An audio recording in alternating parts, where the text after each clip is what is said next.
Realmente, o nosso grande parceiro, o deputado estadual Denian Couto, por favor, vamos recebê-lo com uma salva de palmas, senhoras e senhores. E o deputado irá apresentar para a gente os palestrantes, pessoal parceiro da Copel aí. Bem-vindo, Denian.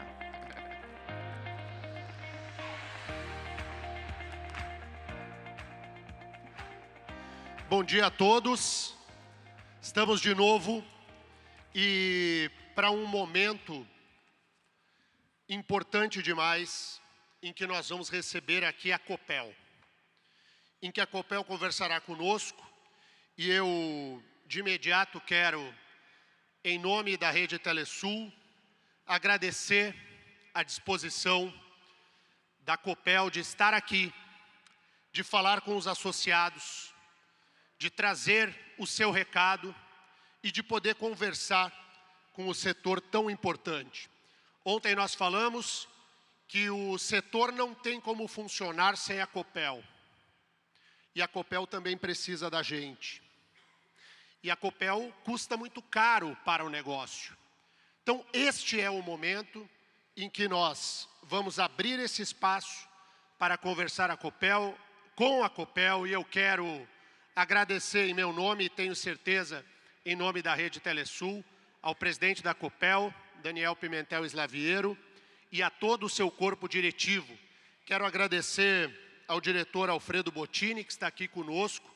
Alfredo, muito obrigado por estar aqui, por conversar com a Rede Telesul, com os associados, neste momento que eu considero fundamental para o nosso crescimento, para os negócios e para que possamos olhar para frente com um parceiro de um casamento que ele é indissolúvel. Aliás, casamentos acabam, mas o casamento com a Copel aqui não tem como acabar.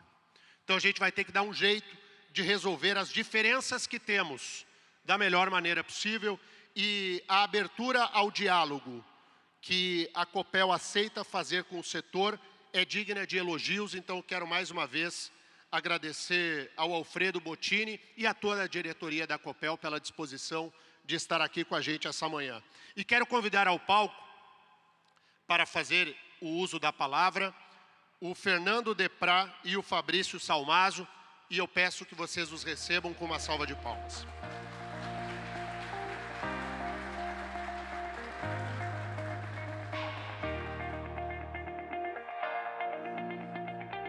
O Fernando e o Fabrício vão... Tudo bem? Como é que vai? O Fernando e o Fabrício vão expor aqui, usarão esse espaço com profunda liberdade pelo tempo que acharem necessário. Depois a gente pode fazer um diálogo aqui com eles e cumprimentá-los, todos os associados, pela receptividade do jeito que tem que ser, como nós esperamos que sejam as relações, né? E fico muito feliz de poder mediar essa conversa aqui. Então, a partir de agora, o comando é de vocês. Muito obrigado. Obrigado. Oi, som. Obrigado, deputado. Obrigado à Rede Telesul pelo convite, né, de podermos estar aqui participando com vocês desse evento e falar um pouquinho aí sobre a participação da Copel nesse processo que, né, realmente é muito importante aí hoje para qualquer negócio, né? Então, nosso objetivo aqui hoje é passar um pouco para vocês o que a gente vem evoluindo aí com os processos de compartilhamento, principalmente a gestão dele, né? Desde 2021, a gente já participou de um outro evento aqui com vocês também, trazendo algumas novidades, né, que vínhamos implantando aí. É lógico que quando a gente começa a organizar um processo que não estava tão bem organizado assim, a gente traz melhoria, mas a gente incomoda um pouquinho também, né? A gente acaba gerando regras diferentes, mas o objetivo é fazer com que fique mais justo, né? Para que aqueles que estão utilizando o compartilhamento de uma forma regular, de uma forma como a resolução determina, ele realmente tenha condição de prestar um bom serviço e não perder espaço para aquele que está irregular ou muitas vezes até clandestino, né? Então a gente vai trazer um pouquinho aqui de evolução, e o Fabrício daí, que é o gerente da parte técnica, da parte de inventário, que eu acho que é o grande movimento hoje que vem acontecendo aí na relação entre a Copel e os provedores. Daí o Fabrício vem tratar um pouquinho também sobre a parte do inventário, tirar várias dúvidas, e essas dúvidas elas foram baseadas aí no que a gente vem recebendo ali pelo WhatsApp, pelo e-mail, né? Até a própria rede Telesul traz para a gente, tá? Então a gente começa aqui falando um pouquinho sobre a plataforma CES, alguns detalhes que entraram agora em produção e uns 2 pontos importantes que a gente pretende implantar também na ferramenta. Falar um pouquinho sobre a questão do faturamento, o deputado até comentou, né? A folha, o boleto mais caro hoje do provedor, né? Conforme vocês nos passam, é o compartilhamento de estrutura. Falar um pouquinho aí sobre esse faturamento, o porquê desse valor, no que está embasado, o que a gente tem pela frente. E também depois aí o Fabrício fecha com a questão do inventário, tá? Então, começando ali pelo CES, tá? Nós implantamos, foi um pedido aí de vários provedores, até para, principalmente quem projeta, né, a rede, a gente disponibilizar numa mesma ferramenta os dados tanto de disponibilidade de rede, né, onde tem ou não tem espaço para entrar com uma rede nova, quanto a questão do dado técnico, né? E hoje a gente tem no CES já, então, a possibilidade de ver esse dado, né, se ali tem um transformador, um equipamento, aonde que a rede passa, enfim, todos os dados necessários para auxiliar no projeto sem precisar navegar em 2 plataformas, ou até para aqueles escritórios que não são escritórios de projeto elétrico, que não teriam acesso a essa base, teriam que ir para o campo, eles não precisam mais, eles podem ter essa opção aqui também, tá? Então, eu acho que é de conhecimento de todos que já entrou, mas a gente achou importante trazer aqui, porque foi um pedido, deputado, da própria Rede Telesul, também dos projetistas, né, de que isso era importante, e a gente conseguiu desenvolver essa melhoria aí. Sobre o cancelamento de projetos, a gente tem esse pedido também, a gente tinha uma possibilidade ali de, poxa, errei meu projeto, ou desistir daquele trecho, antes de que, se ele fosse aprovado, eu poderia fazer também o cancelamento dele, tirar ele da fila, e a gente tirou essa funcionalidade de lá, né? A gente tirou essa funcionalidade de lá e hoje precisa fazer por e-mail esse pedido. Então, é mais uma questão de prestação de contas aqui sobre esse fato, tá? Sobre esse ponto. Nós tivemos algumas situações onde houveram desacordos comerciais aí entre provedores e projetistas, e acabou que alguns projetistas cancelaram projetos que eles tinham feito para as empresas, e gerou um transtorno danado aí, né? E tiveram empresas que acabaram perdendo o seu lugar na fila, perderam lugar de avanço de rede por esse motivo. Então, a gente tirou de lá para a segurança do processo mesmo, tá? Então, vocês podem continuar cancelando o projeto da mesma forma, só que fazendo pelo nosso canal de atendimento, que daí a supervisora técnica ali, né, da área de análise de projetos, ela vai tirar esse projeto da fila, vai dar um retorno. Então, essa questão é mais para uma prestação de contas mesmo do porquê que saiu de lá esse cancelamento, tá? Mas é só demandar por e-mail da mesma forma que a gente tem feito. A ferramenta foi readaptada aqui, a gente já consegue fazer o cancelamento dela, do protocolo, perdão, assim que o pedido chega para a gente lá. Nós temos também uma outra funcionalidade que foi solicitado por algumas empresas, principalmente as que têm maiores redes e acabam sofrendo um maior número de notificações, uma possibilidade de fazer o gerenciamento dessas notificações de uma forma mais simplificada. Então, nós colocamos ali um relatório de Excel, você pode baixar a tua lista de notificações, ali tem vários dados que ajudam você a fazer o controle delas, e não precisa ser feito necessariamente a gestão, né, pelo sistema. Você vai para o sistema só quando precisar fazer alguma atualização ou fazer a defesa dessa notificação. Também, mais uma questão de prestação de contas aqui, a gente teve um aumento também significativo no tempo de fila, nesses últimos 90 dias, digamos assim. Nós estávamos trabalhando aí com uma fila aproximada de 3 a 5 dias, e agora nós estamos lá com 40 a 45 dias, né? Então, o que acontece?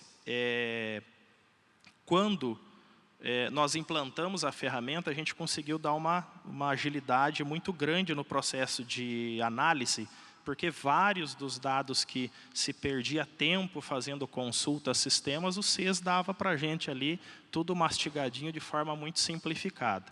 Porém, com o início do processo de inventário, a gente vem trabalhando junto disso com o aumento da disponibilidade de rede para compartilhamento. Então, vários de vocês devem ter percebido que cidades que não tinham mais espaço para crescimento, de repente, ela ficou toda verde lá no CES e vocês puderam protocolar novos trechos ali.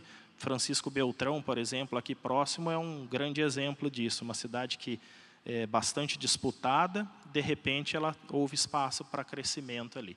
Então, o que é isso, né? Então, o que acontece? Quando a gente passa pelo processo de pré-inventário, que depois o Fabrício vai detalhar ele um pouco melhor, nós conseguimos ter a real visão do que acontece naquele município. Porque a gente visita poste a poste, né? Como todos vocês já sabem, aí, nós temos técnicos no campo, fotografando e levantando exatamente o que tem. Então, o que nós tínhamos de dados que eram suposições, eles passam a ser dados reais. E, a partir daquele momento, eu sei exatamente se uma empresa fez apenas um protocolo para impedimento de entrada de concorrente, ou se tem mais ou menos pessoas naquele poste ocupando, e, em consequência disso, a gente vem trabalhando num ponto que foi falado na outra vez que a gente veio aqui há 2 anos atrás, que é o aumento, além dos 4 pontos de compartilhamento em alguns trechos, principalmente os mais disputados. Então, com o fechamento do pré-inventário, a gente aumenta essa possibilidade de compartilhamento para até 6 vezes, depende um pouco da situação de rede local também. E aí o que acontece então quando a gente finaliza o pré-inventário? Então, por exemplo, esse aqui é o município de Loanda. Eu trouxe só como exemplo aqui um município pequeno, porque caberia na tela. Então, a gente sai dessa situação para essa situação, né? Então, quando eu viro a chave lá no CES, no outro dia de manhã, eu passo a ter a cidade toda, praticamente 8 a 10 mil postes disponíveis para compartilhamento. Então, as empresas que tinham interesse de entrar ali, elas vão protocolar. Então, o meu volume de protocolo cresceu demais. Eu trabalhava com 2 mil protocolos mês, hoje a gente está trabalhando com 5 a 7 mil protocolos mês. Tá? Então, é um processo que eu também preciso me readaptar ali dentro da Copel, com a estrutura que a gente tem, com o que a gente tem disponível para fazer para vocês e melhorar esse tempo. Então, tem o nosso comprometimento, né, Fabrício? A gente tem trabalhado nisso, de fazer com que essa fila volte pelo menos para a faixa de 15 a 20 dias, que a gente entende que é possível fazer, não é o melhor do mundo, claro, protocolo aprovado em 2 dias é a melhor opção, né, para ambas das partes, porque se eu aprovo rápido, eu já coloco no teu contrato também, então para a Copel é interessante aprovar rápido também, mas é só mais um ponto também que a gente achou importante dar uma satisfação aqui para vocês e passar para vocês o que é que está acontecendo. Tá? Então, a parte ruim, óbvio, é o aumento do prazo, mas a parte boa é possibilitar a entrada de novos trechos para que vocês avancem também no atendimento aos clientes. Isso aqui é o que já está implantado, tá? É o que já está acontecendo. Aí nós temos duas, além de várias outras questões que estão sendo desenvolvidas para facilitar a gestão do processo, óbvio, mas que eu acho que vai ajudar muito também aqui, a implantação da indicação na rede no CES, aonde vocês colocam a sua caixa de derivação. Tá? CTO, TAR, enfim, geralmente os nomes não são muito padrão, né, mas a gente geralmente chama de CTO ou de TAR, né? Isso vai facilitar bastante também a gente entender que, a partir daquele ponto para frente, é um protocolo de avanço de drop e não de rede. E aí a gente vem, talvez, conseguir atender um outro pedido, que é fazer uma análise de projeto rápida, quando é um drop para atender um cliente, né? Então, poxa, eu fechei um cliente hoje, eu preciso aprovar um projeto para já instalar ele em 3, 4 dias, né? Se eu precisar esperar 43 para aprovar esse poste, eu posso ter dificuldade. Então, a gente vem trabalhando nesse desenvolvimento para poder trazer uma melhoria nesse sentido, rapidez no processo também, tá? E outro ponto importante também, que é um ponto que gera muita reclamação, essa reclamação não é de hoje, ela sempre existiu no processo, que é, poxa, eu protocolei meu projeto hoje, está tudo verde, só que daqui 43 dias a situação é outra, né? Será que entrou alguém antes de mim ou não, e já ocupou aquele poste? Daí daqui 43 dias é que eu vou saber que de todo o meu projeto tinham 6 postes ali que estavam vermelhos e eu perdi meu projeto de 200 postes. Então, a gente está desenvolvendo, tá em fase aí de desenvolvimento ainda, então não é uma implantação tão imediata, mas a possibilidade de refazer esse projeto na pausa e não na reprova. Então, ocupou 2 ou 3 postes lá do projeto, eu consigo pausar, você consegue excluir esse poste vermelho, arrumar o seu projeto, e aí você não vai ter mais 43 dias de fila. Você arrumou, amanhã teu projeto está aprovado e você vai fazer o lançamento da tua rede. Então, acho que são 2 melhorias, né, Fabrício, que vêm de encontro a vários pedidos que a gente vem recebendo, e que é lógico, não é ainda o cenário ideal, mais perto do que tínhamos há 3 anos atrás, quando começamos o diálogo com vocês. Eu acho que evoluiu bastante e a gente continua evoluindo conforme as demandas vão chegando. Bem, de CES, era isso que eu tinha para passar, tá? Então, eu quero falar um pouquinho agora sobre faturamento. Por que faturamento? Primeiro que chegam muitos questionamentos, tanto via WhatsApp, quanto via e-mail, quanto processos judiciais, extrajudiciais, falando sobre a questão especificamente do preço, quando a gente fala de faturamento, tá? E aí, junto disso, chegam várias perguntas, vários detalhes ali, que a gente entende que é necessário ser esclarecido assim, para todos, né? Primeiro ponto, eu vou falar depois no segundo slide ali um pouquinho sobre a regulação disso, mas é importante assim ressaltar que esse assunto eu estou trazendo não é para dizer que vocês têm que aceitar esse preço e ficou tudo certo, né? E muito menos que a Copel está correta em cobrar isso e vocês não têm direito de reclamar. Não, é mais uma questão mesmo explicatória sobre o processo, como que funciona essa questão do preço, e que vários questionamentos que chegam para a gente, ou notícias que correm, muitas das vezes elas induzem aos provedores a tomarem ações, a terem custo com ações judiciais, que às vezes não vão gerar o fruto necessário, tá? Então, nós tivemos esses dias, eu recebi, eu acho que uns 50 WhatsApp sobre esse post aqui. Esse post eu não quero mostrar ele, até apaguei o nome de quem fez a postagem, né? Mas é para dizer o seguinte, olha, é proibido pagar mais de R$ 3,19 pelo ponto de fixação. Não jogue seu dinheiro fora. E aí tem um embleminha ali da ANEEL e da Anatel, né? Então, primeiro, que não é bem isso que as agências dizem, tá? O preço 3,19, eu vou passar um pouquinho depois aqui, ele é regulado, obviamente, né? Esse valor ele existe, deputado, escrito em algum lugar, mas como que ele funciona aqui, tá? Então, brincadeiras à parte, aí é fake news, tá? Mas é lógico, essa é na nossa visão, tá? Então, vamos lá, o que diz a resolução. Então, nós temos lá a primeira resolução que foi publicada relacionada ao compartilhamento, lá em 99, com a privatização do setor de telecomunicações, era só Telepar que usava no Paraná, e a partir de amanhã o mercado está aberto. Como é que nós vamos regular isso aí? Então, nós tínhamos, dentre as diversas cláusulas, alguns pontos importantes, que é obrigatório ter um contrato para você poder usar o poste, a gente tem, né, com todos vocês, e esse contrato deve dispor, dentre outras cláusulas, preços a serem cobrados e condições comerciais, tá? Então, a própria resolução diz. E, então, como nós trabalhamos aí com um preço fixado em 2014, e se trata de um aluguel de um espaço, todo e qualquer contrato, ele prevê, além de preço, a cláusula de reajuste. E os reajustes são anuais na nossa economia aqui no Brasil, certo? Então, nós temos uma cláusula lá no contrato relacionada a reajuste. Qual que é o preço que foi sugerido em 2014? Porque 99 deixava lá, vocês podem negociar o preço, é livre negociação. E aí começou-se uma disputa que em alguns lugares ficou insustentável.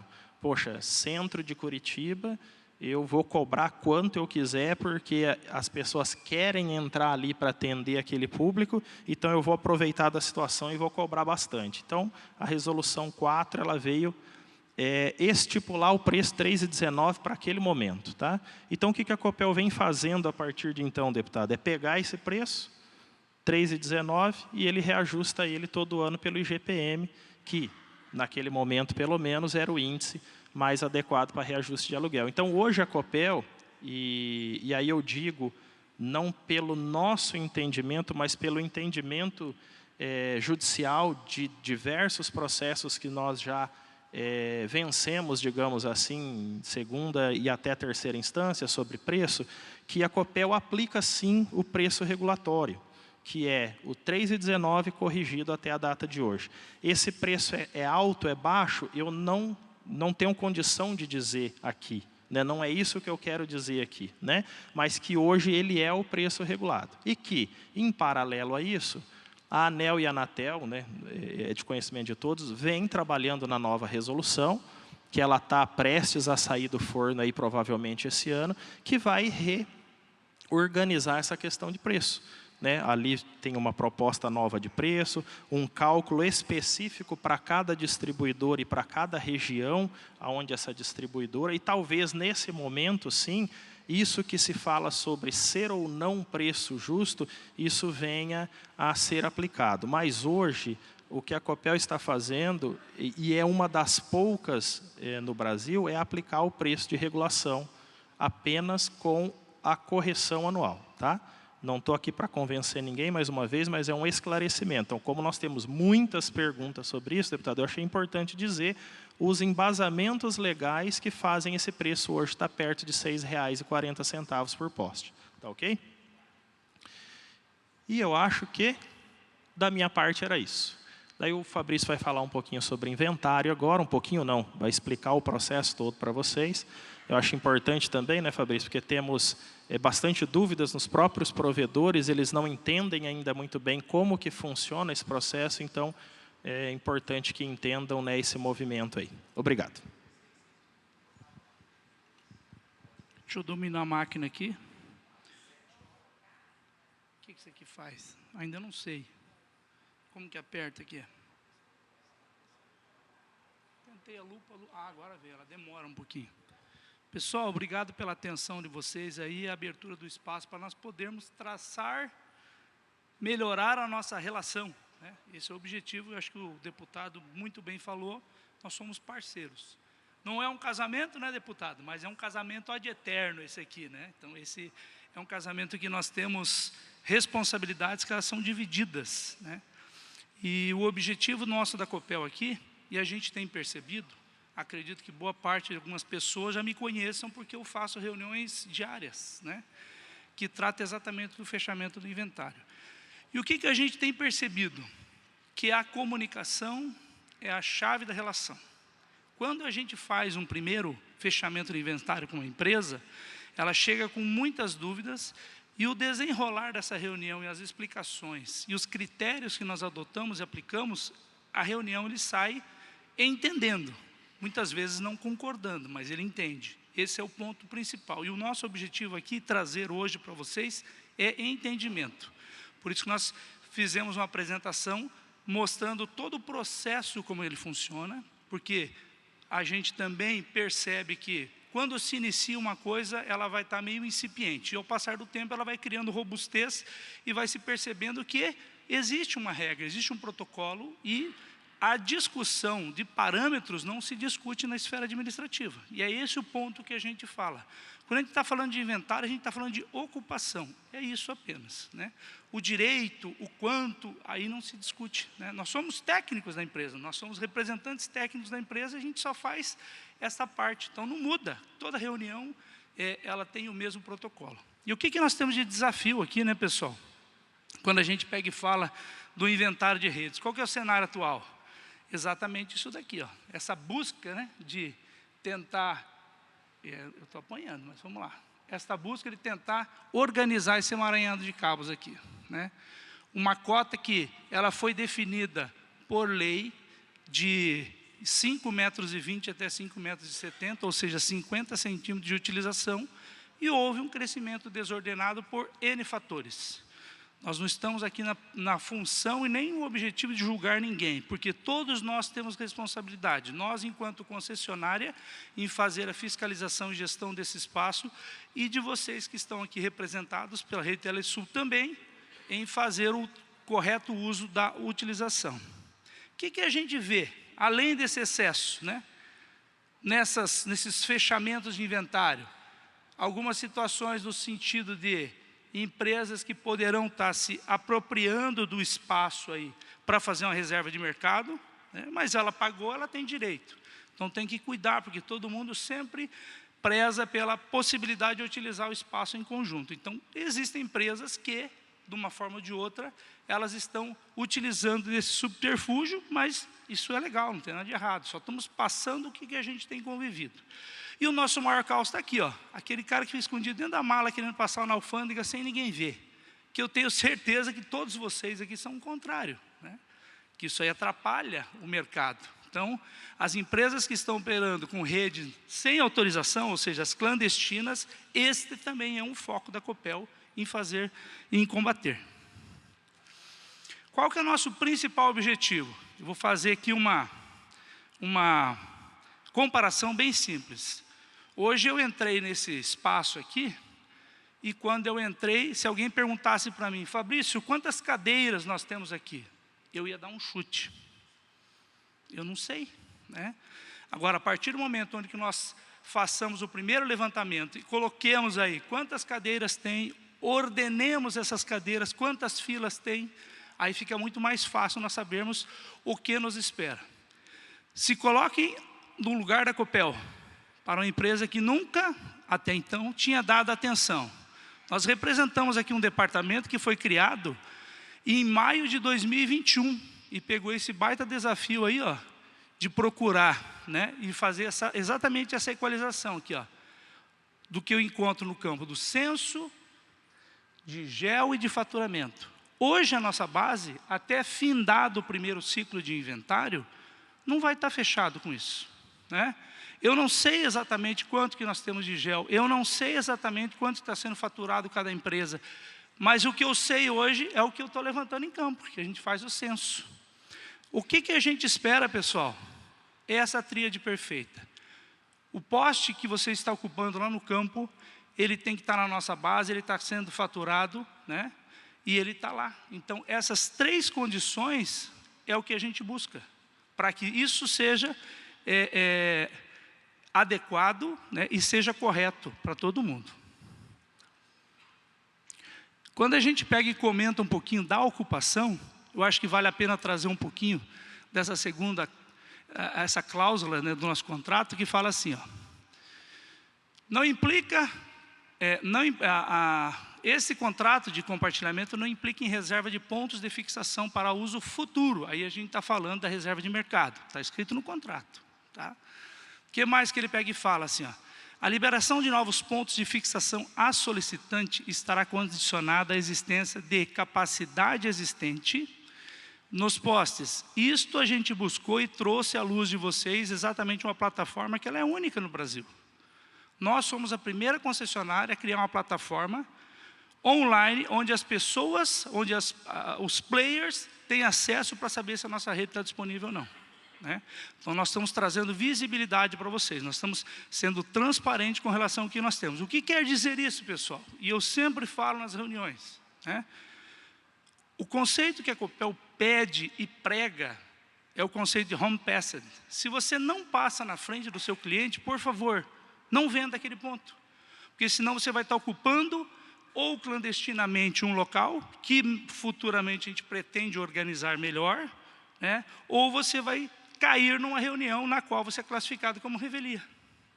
Tá? O que ele comenta aqui mais, né?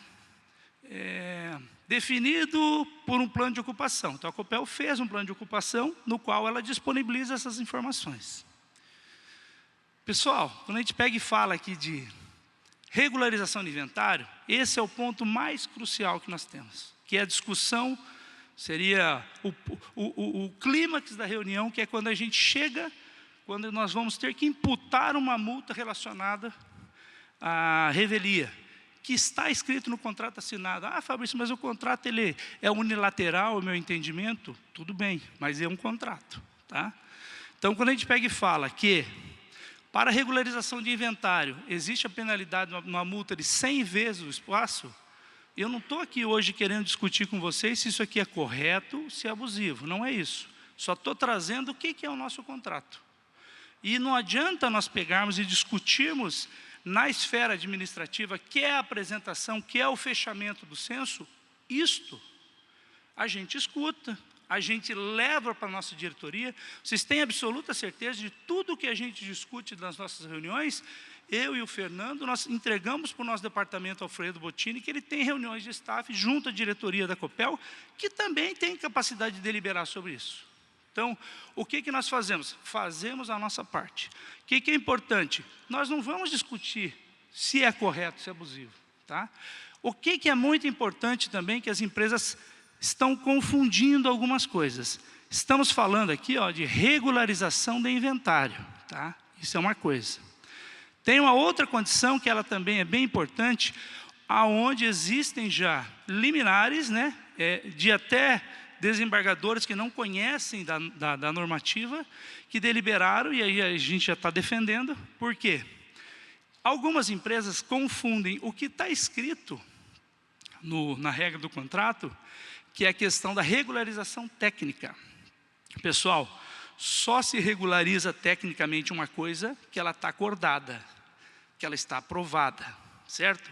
Quando a gente fala de revelia, não está acordada, não está aprovada. É isso que a gente está querendo trazer para vocês. Isso daqui, pessoal, são as regularizações técnicas que vocês recebem também via notificação, via CES, que são provindas das diversas frentes do Estado inteiro, tudo que diz respeito ao poder público. Aí nós colocamos Câmara de Vereadores, aí nós colocamos prefeituras, aí nós colocamos agências reguladoras estaduais, aí nós colocamos PROCONs.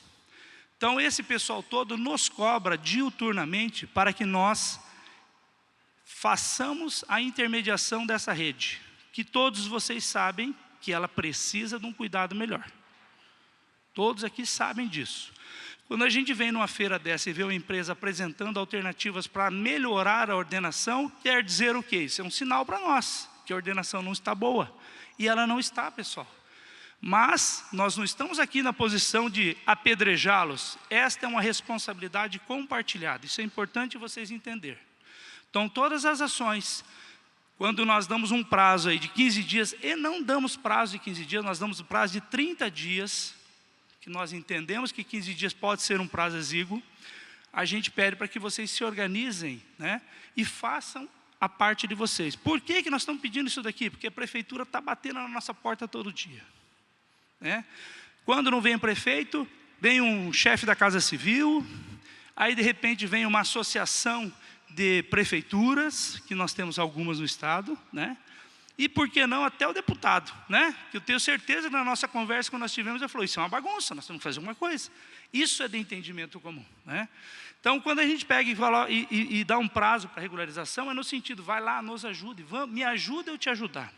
Ah, Fabrício, mas nós estamos recebendo aí prazo de 48 horas. Opa, existe também uma normativa que fala, qualquer risco iminente à vida, isso tem que ser executado na hora. Né? Então, a Copel utiliza dos canais dela de comunicação, que é o 0800, para fazer no atendimento já pela Copel, E muitos disso a gente emite para vocês. Ah, Fabrício, nem todas as empresas vão. Fato. Mas eu não posso fazer nada, eu posso notificar, né? Então, o nosso papel é esse. Então, o que eu peço quando a gente está falando um pouquinho de inventário? Eu trouxe esse apêndice para vocês, para não cair na tentação de querer dizer que para regularização de uma revelia no inventário eu tenho prazo de 15 dias. Não, vamos ler o contrato. Não está aderente esse discurso. O que é o nosso inventário como um todo? Essa metodologia eu vou discorrer um pouquinho mais e teremos mais observações para frente. Pessoal, tudo que está em azul é o administrativo, é técnico. Isso é que é a minha equipe. A minha equipe vai fazer todo esse trabalho, que é o de se aproximar com vocês. E de que forma que nós fazemos? Antes de que comece o censo numa cidade, existe um comunicado do início do inventário. E ele acontece 15 dias antes do censo. Então, vocês receberão uma notificação informando. Daqui 15 dias nós faremos o censo nessa cidade. Eu vou explicar um pouquinho melhor que ela tem uma tratativa ali. Passado isso. Ah, Fabrício, a minha empresa, a minha cidade passou por censo já faz um tempão lá, e eu acho que eu não recebi essa carta. Você recebeu um e-mail, né? Ou o e-mail não estava cadastrado, quer dizer, o cuidado de mandar nós tivemos. Se lá atrás o processo não foi muito adequado, porque nós também estávamos em maturação, isso não muda em nada o censo, tá, pessoal? Isso não muda em nada dizer que a organização está chegando, né? Então, isto é como funciona hoje. Então, todas as empresas recebem, né, da mesma forma, e se porventura alguma não recebeu em algum momento, não muda em nada o processo, porque a regra já está muito bem esclarecida. Aí iniciamos o censo. Fabrício, quanto tempo faz o censo? Depende. Depende. O que eu posso dizer para vocês é assim, ó, que a nossa equipe tem uma expertise de fazer 200 pontos por dia numa cidade. Aí já começa vocês a analisarem qual a capacidade executiva que a Copel tem e que vocês também poderão ter no momento de uma defesa, de uma contra-notificação. Findado aí o censo, vocês vão receber uma notificação que é o pós-censo. Terminamos o censo. Nessa notificação, pessoal, nós damos 30 dias para vocês fazerem a contra-notificação. Puxa, Fabrício, 30 dias é muito difícil. A minha empresa tem muitos pontos para analisar. Quais são os pontos que nós queremos que vocês analisem e foquem na planilha que vocês vão receber? Está aqui, ó. Analise apenas a revelia, que quer dizer aquela primeira aba 1. Pessoal, nós evoluímos bastante esse processo no que diz respeito à informação e comunicação. Qualquer empresa aqui que tenha sua base de dados cadastrados, que é o que se espera de qualquer empresa de engenharia, saber onde estão seus ativos. Se ela tiver isto, através seja de coordenada georreferenciada, seja qualquer outra base, ela faça uma conversão, ela vai verificar e ela vai contrapor a sua base cadastrada com a base que nós estamos primeiramente classificando como revelia. Vou explicar para vocês que a Copel é extremamente flexível na classificação da revelia. E vamos mostrar para vocês. Pessoal, findado esse período de 30 dias, Fabrício, eu não consigo fazer. Tente se adequar em fazer o levantamento de 200 pontos por dia, caso você ainda não tenha a sua base muito bem sedimentada, caso a sua base pode ter caído na mão de um engenheiro que era responsável pela empresa, daí depois ele foi embora e levou a base e não me deixou, né? O acervo técnico da empresa, o censo, o seu cadastro, isso é propriedade da empresa, não é de nenhum engenheiro, não é de nenhum escritório, é da empresa. Tá? O que o escritório vai fazer é acessar essa base e verificar os dados. Isso é propriedade das empresas. Então, dentro desse parâmetro aí que nós temos como referência para definir quanto tempo se pode dar para analisar a aba 1 de revelia, nós adotamos 200 pontos por dia.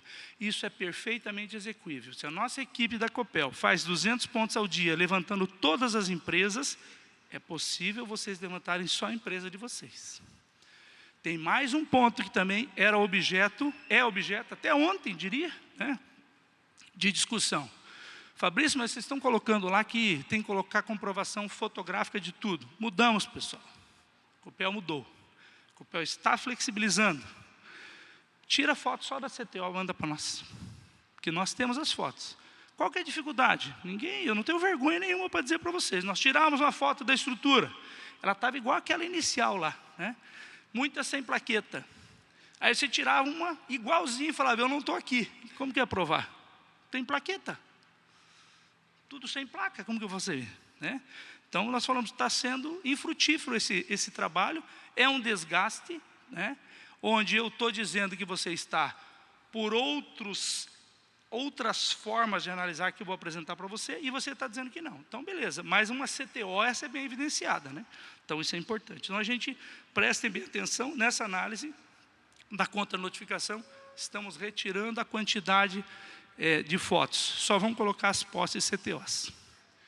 Pessoal, depois da contra-notificação aberta, né, findado, a gente vai participar para aquela reunião, né, que ela tem todo um protocolo, onde nós apresentamos para vocês todo o histórico de conversa que nós fizemos com vocês, né? Dentro desse histórico, tudo isso é registrado. O nosso canal de comunicação é o CES. Tudo está no CES. Fabrício, eu mandei uma mensagem ali no CES.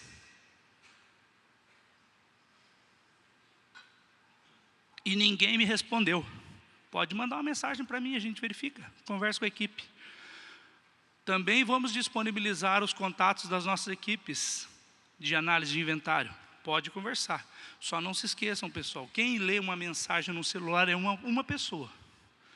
E aqui nós temos um batalhão de pessoas ansiosas por informações e com urgência. Então, temos que ter um pouquinho de paciência, mas as mensagens são todas respondidas, tá bom? Continuando, para apresentar a metodologia como um todo. Depois do parecer final, que essa é uma reunião virtual, esta é uma reunião virtual que ela é gravada pela Copel e não disponibilizada para ninguém, porque quem determinou isso foi a nossa área de compliance. Findadas as reuniões, como nós falamos de valores monetários, a área de compliance faz uma fiscalização dessa reunião, pela lisura do processo. Fabrício, eu quero gravar a reunião. Pode gravar. Ao final da reunião, você vai receber a apresentação da reunião, que é a reunião findada. O que essa reunião vai desdobrar? Duas coisas bem importantes. O entendimento da ocupação final, que essa é a mais importante do ponto de vista da Copel. Hoje, a Copel não consegue fazer a distinção do que é uma rede principal e o que é um cabo drop. A Copel não consegue fazer isso. Estamos aqui expondo a nossa fragilidade.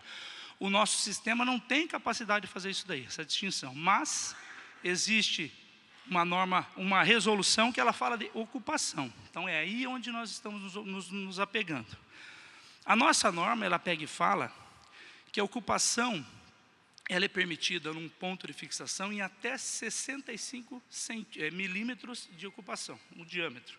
Isso quer dizer que você pode passar um cabo principal, classificado aí como cabo AS, e diversos drops, que também eu vou explicar um pouquinho para frente. Vou tentar, já tem 20 minutos para mim aqui. Então, pessoal, quando a gente pega e fala de ocupação, a gente finda a nossa conversa. E o que a gente termina? Vamos fazer o seguinte, então. Se você entendeu que está ocupando, se você entendeu que tem uma diferença de postes que vai ser classificado com revelia porque ela não está na minha base, me mande um projeto de regularização. Você vai mandar esse projeto de regularização e isso vai subir para a base. Fabrício, o que eu faço com essa multa que você me aplicou? A multa é contratual. Eu estou te apresentando, nós vamos abrir o nosso canal de comunicação com a área de faturamento e cobranças e vocês vão tratar com eles.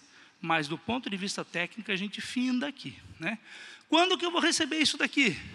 5 dias após a reunião, vai haver uma notificação, até 5 dias, né? Eles vão emitir essa notificação e eles pedem para vocês em reunião que ela seja feita e respondida em 5 dias, tá?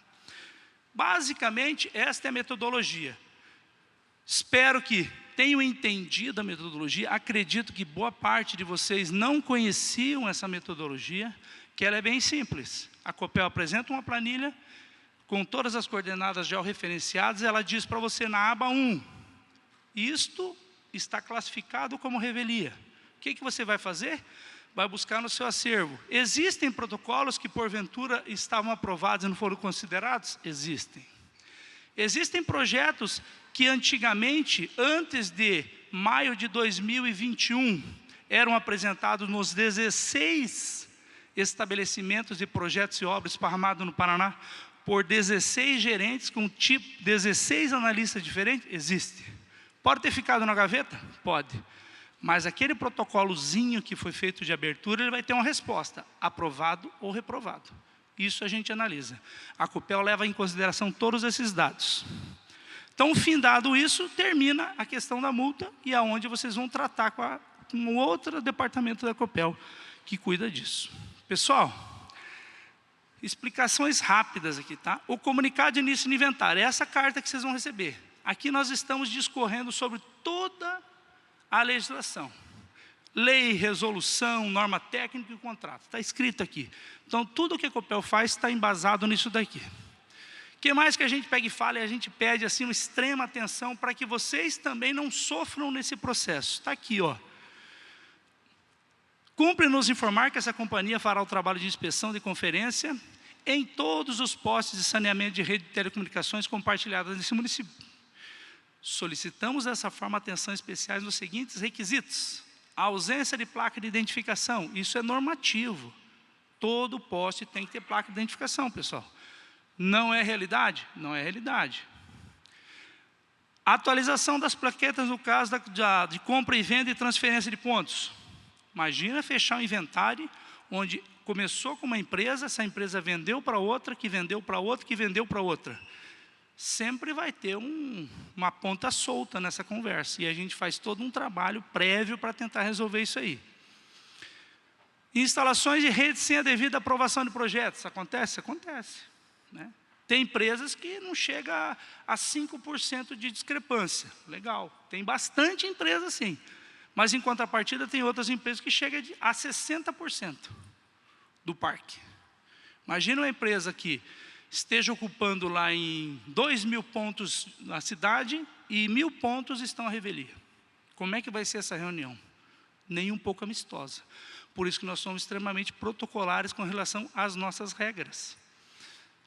Cabos e cordoalhas em desacordo com o contrato, que é a norma técnica, que é aquela regularização técnica, aquela notificação técnica que nós mandamos para vocês, né? Os afastamentos mínimos em relação às redes. Fabrício, não estou conseguindo colocar minha rede aqui porque a prefeitura colocou iluminação. O que a Copel vai fazer? A iluminação não é da Copel, mas a Copel vai intermediar. Nos contate, nós vamos conversar com a prefeitura e aí a gente vai achar um espaço para isso. Nem que seja trocar um poste um dia. Né? A gente vai buscar alternativas. As instalações de reserva técnica, nós já comentamos, né? O nosso gerente, ele chama de guirlanda reserva técnica. Parece, né? Poderia fazer um pinheirinho, né? Aquele rolinho no poste lá, pessoal, pode procurar, não está em norma nenhuma isso daí.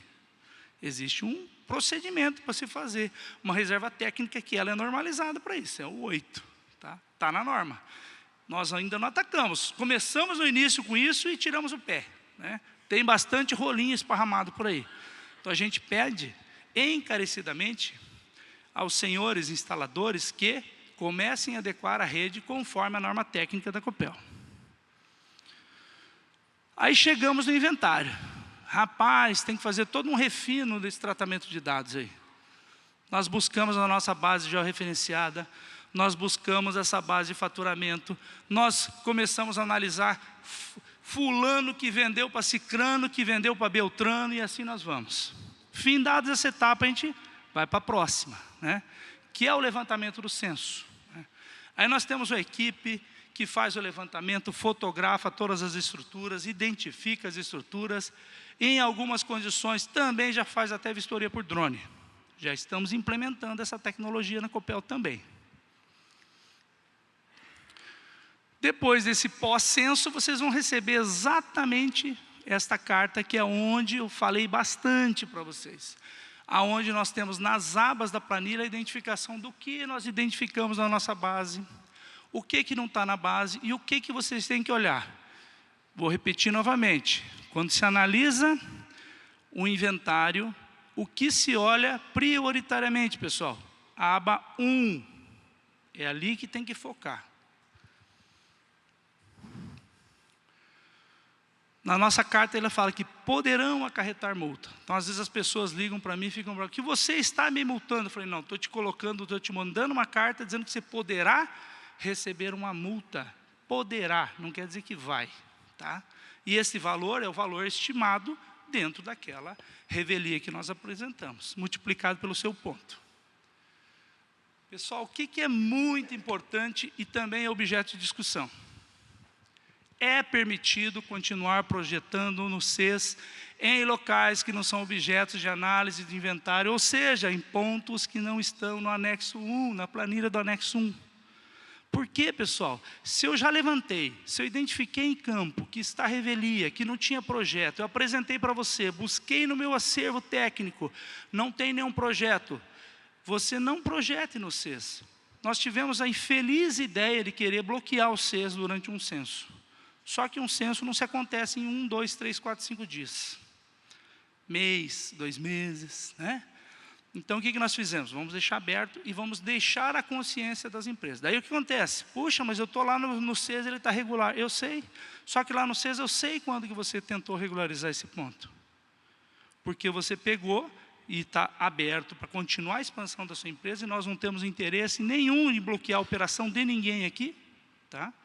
Só que foi feito depois do apontamento. Depois do apontamento não tem multa retroativa. Não tem como mudar uma carta para data retroativa.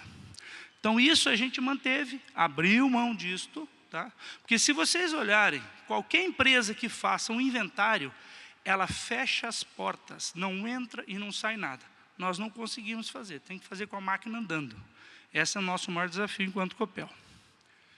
Pessoal, também parafraseando o que o deputado nos falou, né? Eu não escrevi agora, mas o diálogo é o nosso objeto. Né? A contranotificação é a porta aberta ao diálogo da Copel. Uma vez notificado, as empresas têm canais de comunicação. Nós temos 2 grupos de WhatsApp. Tá? Nós também disponibilizaremos essa apresentação para a organização da Rede Telesul e ela pode repassar aos seus associados. Né?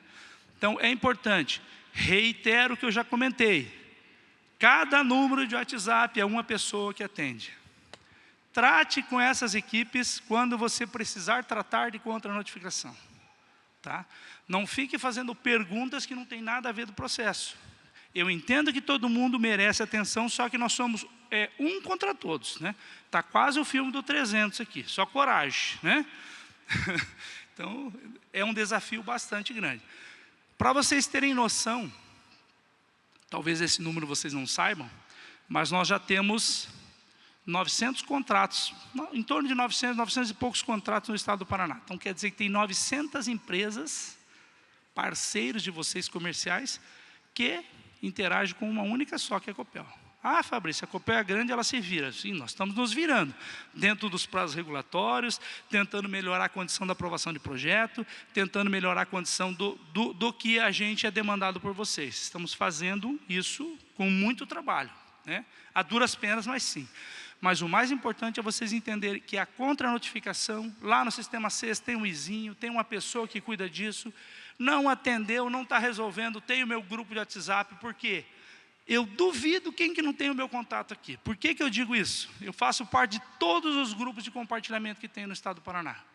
Nós já temos mais de 10 grupos de compartilhamento nas regionais que tratam das discussões de regularização técnica, que tratam diuturnamente de problemas. E o Fabrício está em todos, ele sempre está prestando atenção e muitas vezes interagindo. Então, o meu contato vocês têm. Né?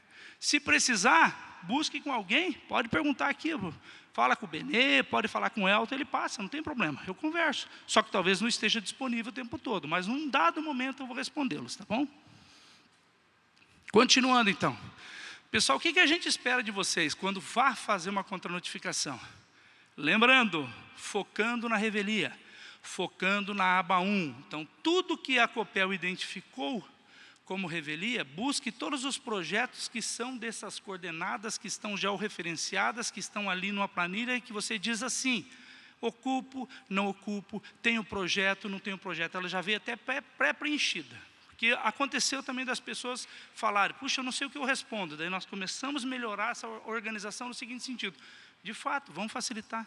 Eu quero que você me responda uma coisa, mas se eu der um rol de opções, é muito mais fácil do que você tirar da sua cabeça, né? Então, as respostas que nós esperamos somente são aquelas, porque não poderá ter outra resposta. Não estou aqui, né? E assim por diante. Mesmo assim, tem uma colunazinha de observação, que ali você pode escorrer um monte de coisa, tá? A gente espera que tenha aqui, ó, vem anexado uma carta. Sempre tem carta? Não sei. O projeto do compartilhamento. Puxa, Fabrício, eu sou da época que tinha várias TACs lá, antigamente era TA. Traga tudo para nós. Pessoal, o que nós olhamos? Eu trouxe aqui, bem grande, para vocês verificarem, que nós também olhamos às vezes, né? Às vezes não sempre, né? A data da criação de cada documento. Já aconteceu uma empresa querer passar para nós um projeto que tinha sido aprovado em 2015, mas o projeto ele era atualizado em 2018. Em 2023, puxa, quando esse projeto foi criado, foi depois do que você está dizendo que você tinha ocupação? É meio estranho, né? Mas nós analisamos tudo e contemporizamos nas reuniões. Analisamos os projetos que são enviados com a nossa base GEL. Ah, mas eu tenho projeto. Você tem mesmo, você tem o projeto aprovado na rua de baixo e você passou na rua de cima. Ah, mas daí foi a culpa do meu instalador, foi a culpa do meu engenheiro. Pessoal, nós estamos analisando as informações, são registros. Se você tem a ocupação, o direito de ocupação numa rua e está utilizando a outra, está classificado dentro da revelia. Mais um ponto extremamente importante. Pessoal, o que a Copel sempre tem buscado? E esse é o nosso papel aqui hoje, trazer para vocês, tirar a intenção de qualquer pessoa que porventura imagine que a Copel vem aqui só para puni-los, que a Copel não é parceira e que a Copel não estende a mão para a negociação. Não é verdade. Sempre a melhor condição de vocês. Qual que é a melhor condição, pessoal? Lembra daquela bagunça que eu não sei quantos pontos em gel eu tenho, quantos pontos faturados eu tenho, quantos pontos tem lá? Essa é a nossa dificuldade. A melhor condição, qual que é a melhor condição? Fabrício, você me encontrou em 1000 pontos. Eu tenho 700 pontos faturados. E só tenho 500 no gel. Quanto que você vai cobrar de revelia? Apenas os 300 que nós vamos discutir. Nós vamos discutir nos 300 pontos. Fabrício, mas eu tenho 700 no gel lá. E você só está faturando 500. Problema da Copel, se ela não faturou correto. Ou não fez de forma adequada. É importante relembrar a minha fala no seguinte sentido.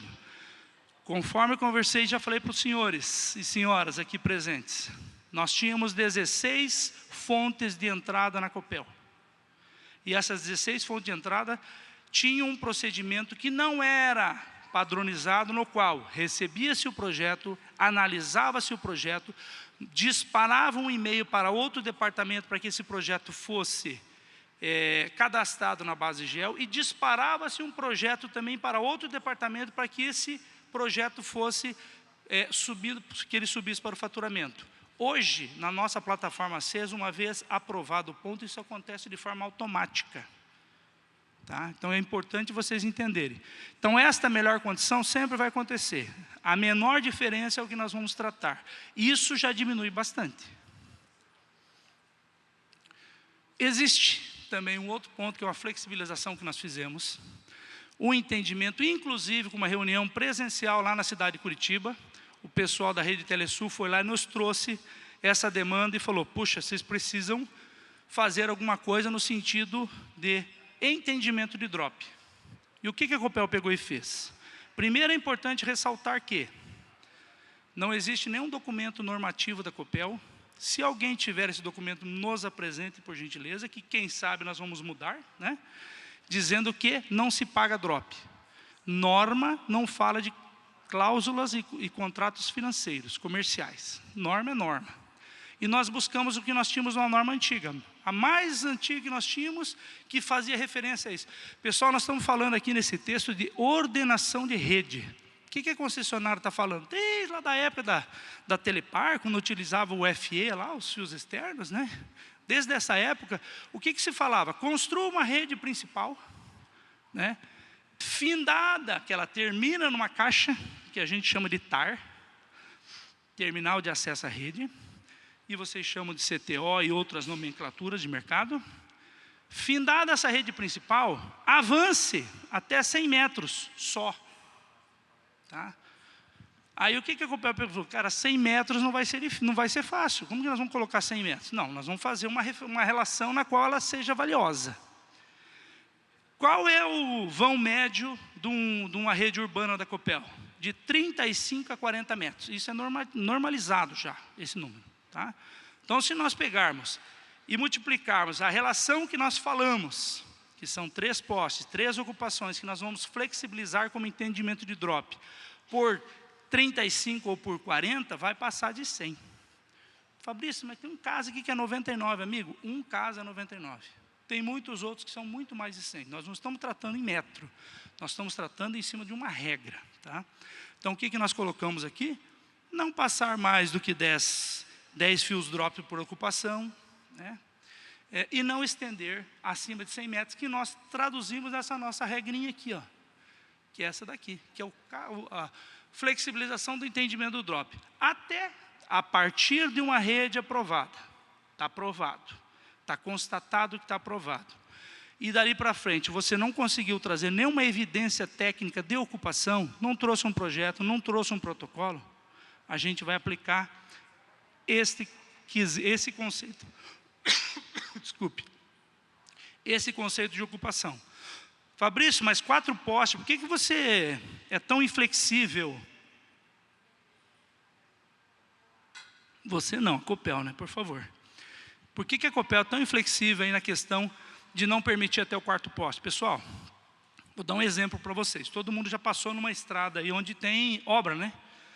Se você foi o azarado do cara, que na hora que o cara do pare-siga levantou a bandeira do pare, foi você. Então existe uma linha de corte. A linha de corte é procedimento, então é até o 3º poste. Por isso que a Copel coloca, tá bom? Para vocês analisarem, nós pegamos todas as informações que vocês nos mandam nessa planilha e jogamos com diversas cores aqui. Isso aqui é um estudo de análise de um projeto. Tá? Que ele vai chegar e vai culminar nisso daqui. Ó. Tá? Isso já é uma visualização geral de uma apresentação. Dá uma olhadinha aqui, quando a gente pega e fala que a Copel considera apenas revelia o que está em vermelho, se nós olharmos e tivermos um pouquinho de bom senso, nós vamos perceber que tudo que não é vermelho, que é a classificação de revelia, que está ali, ó, o que não é possível flexibilizar? O que está em vermelho. O resto a Copel flexibilizou. A Copel pegou e entendeu dentro do critério de entendimento de drop que pode ser flexibilizado? Pode. Vai subir para o pagamento? Vai. Vai ter que apresentar projeto de regularização? Vai. Tá? Aqui você consegue ver um zoom aí de alguns locais, onde se percebe exatamente essa análise que nós fazemos. Isso é uma apresentação real, tá? Deve ter acontecido essa semana, que eu trouxe lá. Se bobear, até a pessoa que participou vai relembrar disso aqui comigo. Mas o que essa pessoa participou, essa empresa, esse escritório participou, qualquer um ou qualquer dono de empresa vai participar. Não precisa trazer o advogado para essa conversa, tá, pessoal? Isso aqui é uma conversa técnica. Ah, mas eu quero trazer meu corpo jurídico. Não tem problema, tudo bem. E o que finda isso tudo? É a indicação da revelia inicial, são as considerações de drop, são tudo que a gente tirou, né? Tudo que a gente tirou e desconsiderou do critério de revelia, aí entra as pranchas apresentadas, o que a gente também excluiu durante o processo e entendeu que, de fato, num primeiro levantamento ele poderia não estar certo, porque o levantamento ele é visual e a Copel também erra, estamos levantando aqui a meia-culpa, a Copel também erra, não tem problema. Como eu falei para vocês, a contranotificação é uma porta aberta para o diálogo. A revelia final, os pontos que a partir daquele momento estarão sendo considerados como regulares. E uma multa, que é aquele vermelho que a gente apresenta uma equipe que vai tratar disso. Pessoal, qual que é o nosso maior desafio? Está aqui, ó. Puxa, Fabrício, vocês pegam e falam que a Copel, hoje o Depra até falou do nosso plano de ocupação, que a Copel libera aí até 6 pontos, né? Isso foi uma briga que nós tivemos, porque nós tínhamos a norma anterior que falava de 4 pontos. Tiramos isso da norma. Por que nós vamos tirar? Se eu não posso cumprir uma coisa, eu não posso deixá-la escrita. E se eu deixá-la escrita, aí eu tenho que fazer cumprir. E o fazer cumprir vai ser cortar na carne. Vai ter que chamar as empresas e falar, vai ter que tirar a sua rede. Não é o nosso objetivo tirar a rede de ninguém. O nosso objetivo, pessoal, é dar um tratamento isonômico para cada um de vocês, dentro da regra que a concessionária estipulou, né? Cabe à concessionária definir uma norma. Isso está lá na lei. Quando a Copel foi obrigada em 97, 99, a disponibilizar esse espaço, no qual a gente está tratando aqui bastante, e sempre vai tratar, ad eterno, né, deputado? Essa é indissolúvel, né? Porque houve uma lei. Cabe à concessionária definir as normas, e a gente define a norma. E também eu quero que vocês entendam que nós somos abertos às alterações. Não foi uma e nem duas vezes que houveram sugestões por parte dos representantes da Rede Telesul que a Copel não fez alterações. A Copel já fez bastante. Então, quer dizer, flexibilidade é a nossa maior marca dentro desse processo, é o que a gente aguarda e espera de vocês. E agora, como que nós vamos fazer para colocar mais do que 6 ocupantes? Está aqui uma proposta que a Copel desenvolveu esse dispositivo que nós chamamos de ordenador de rede.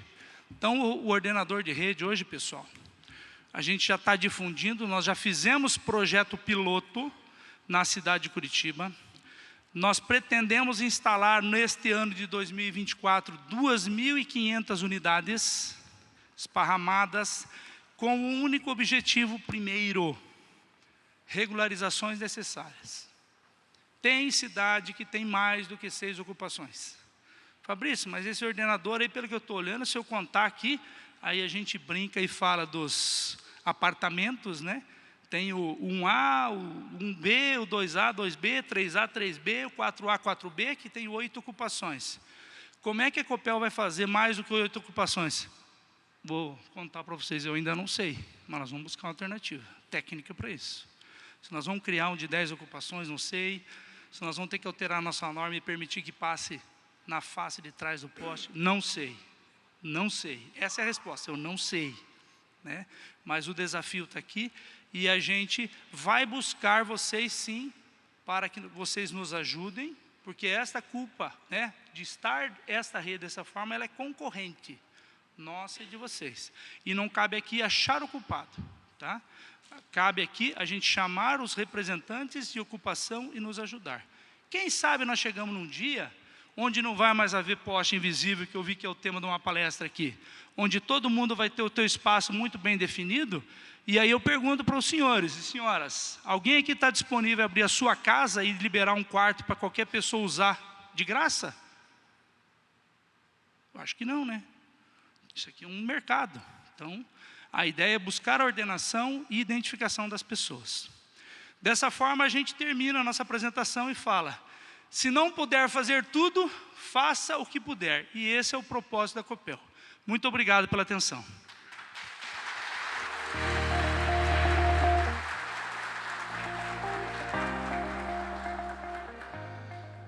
Eu quero agradecer ao Fernando e ao Fabrício.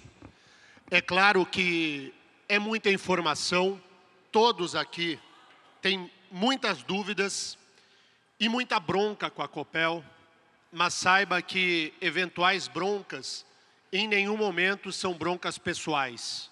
Nunca aos funcionários, aos servidores, aos colaboradores da Copel, de forma alguma isso é direcionado.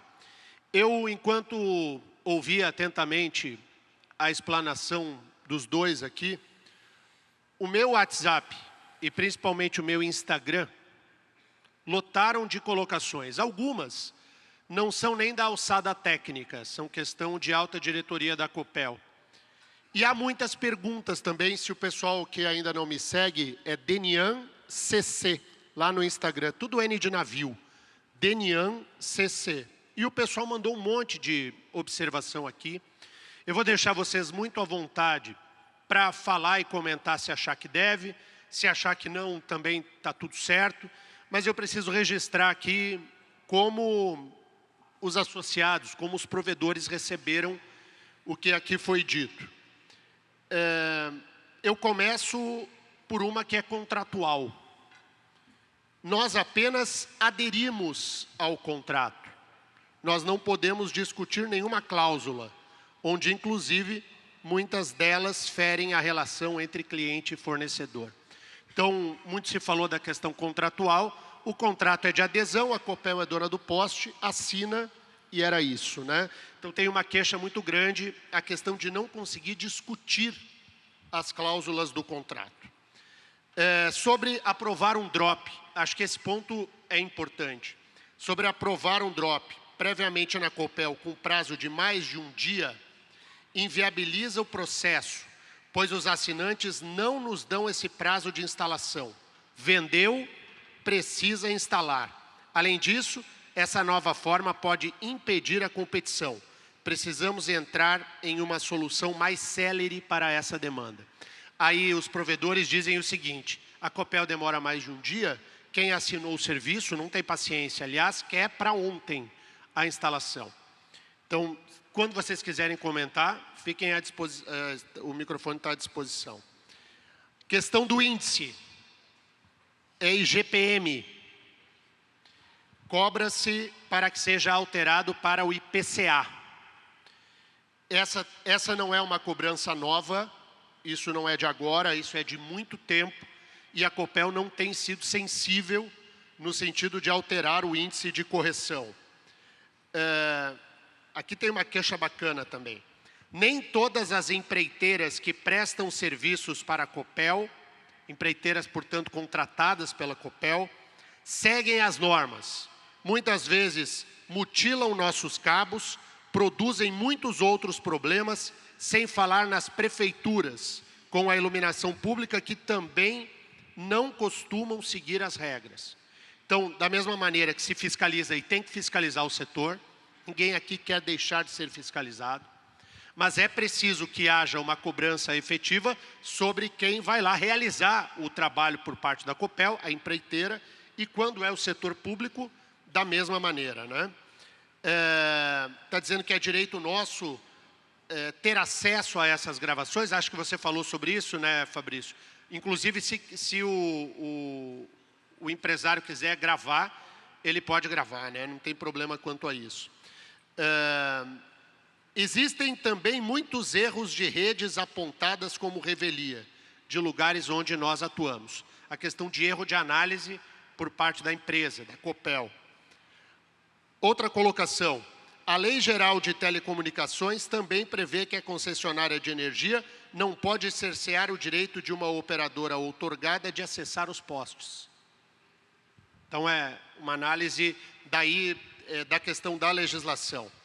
E aí, aqui tem um questionamento, e aí faço a pergunta a vocês, que algumas pessoas gostariam de formular perguntas, para fazer as perguntas. Isso não estava no script, né? Isso não estava no script, portanto, eu questiono aqui... Não, nós vamos manter o nosso script. Tá certo. Mas todas essas observações, se nós olharmos, elas atendem. Quando fala que a Copel está cerceando, a Copel não está cerceando, a Copel estipula uma regra. Se ela te cobra a necessidade de uma ocupação, ela está definindo a regra, não é cercear. Eu não posso permitir mais ocupação do que se pode. Outra condição, que essa é importante, isso eu debato bastante nos grupos que são de compartilhamentos regionalizados, que é exatamente essa condição. O nosso departamento, pessoal, ele cuida de uma faixa de 50 centímetros dentro da estrutura. A Copel é uma empresa gigantesca, é a maior empresa do estado do Paraná. Tá? O que a gente sempre comenta lá? Uma vez que você entende, a partir do momento que você detém uma ocupação no poste, você tem direito nesse poste. O que você pode fazer é sim abrir um canal de ouvidoria, é sim abrir uma reclamação para, seja o gerente de construção, seja um gerente de manutenção, seja um gerente de pó de roçada. Estas pessoas, a partir do momento que elas receberem a tua denúncia, a tua reclamação via ouvidoria, e eu digo para os senhores e senhoras, a ouvidoria da Copel é a melhor ouvidoria do Brasil. Nós ganhamos prêmios nacionais da agência reguladora. Tá? Então, a ouvidoria, ela trata indistintamente o processo, ela trata a responsabilidade do processo. Se houve negligência, ela tem que ser apontada. O que nós fazemos enquanto departamento de compartilhamentos? Nós conversamos com todos esses nossos pares dentro da Copel, que é muito grande e é importante vocês saberem, tá? Disso. Desvios acontecem em qualquer lugar. O próprio instalador da empresa de vocês tem desvio de conduta, o próprio empreiteiro para nós. Se vocês não utilizarem os canais formais da empresa para formar uma massa crítica, uma base de dados, a empresa também não consegue. Ela é muito grande, ela é pesada com relação a isso. A questão dos indicadores de GPM e IPCA, isso não somos nós que vamos definir, isso é um pleito que vai acontecer. É importante todo mundo estar acompanhando, já existe minuta da nova resolução conjunta, tá?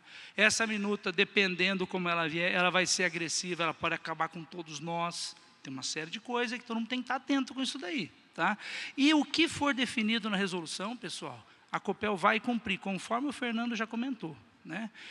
A Copel nunca vai se eximir de nenhuma responsabilidade. Isso não vai manchar a imagem da nossa empresa por uma decisão que nós tenhamos que fazer. Nós sempre o fizemos, né? Então, a norma vigente, ela fala que tem que utilizar um índice. A Copel adotou esse índice. Também nós já fizemos análise desses índices, que em alguns momentos eles não foram bons. Mas não por isso que nós pedimos para mudar. Inclusive, esse ano nós estamos navegando aí, alguns dos senhores já devem ter percebido que o contrato de vocês baixaram o valor, que o IGPM esse ano deu negativo. Tá? Então, essas coisas, eu digo assim, não se muda porque está se pedindo, a gente tem que mudar isso de uma visão geral. Quando se fala de valor de locação, isso tem que ser uma definição em nível nacional, não é da Copel aqui só. O que a Copel simplesmente cumpre é o que é determinado para ela, cria uma norma, né? Então, eu entendo de dentro de todas essas perguntas aí, que você trouxe para nós, deputado, elas estão respondidas nesse contexto aqui, sabe? Também existe uma série de perguntas que foram formuladas pela Rede Telesul, que nós já respondemos e nós entregaremos também essas respostas, não sei se o Fernando já enviou, mas basicamente é isso. Qual que é o nosso objetivo? E nós somos extremamente sinceros. Quando você vai tratar de uma coisa que você entende que você tem direito e o outro não tem, vai ter que ter um mediador nessa história. E não seremos nós dois os mediadores, que nós vamos entrar numa linha de combate, não é nosso objetivo. Nosso objetivo é que é trazer informação para todo mundo, deixar todo mundo e falar, o diálogo está aberto. Mas assim não vai funcionar. Então, por isso que nós optamos, conforme acordado em reunião, que nós não abriremos para perguntas do público. Não, e não há problema nisso, apenas é uma questão de esclarecimento até todos que estão aqui presentes. O que é importante, e eu quero parabenizar a Copel e a diretoria da Rede Telesul por esse estreitamento na relação. Os problemas existentes, eles não nasceram ontem para serem resolvidos agora.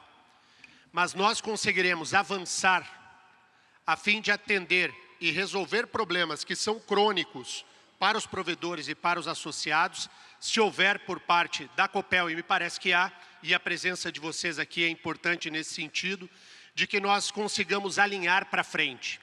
É claro que a cobrança é grande, o custo é alto.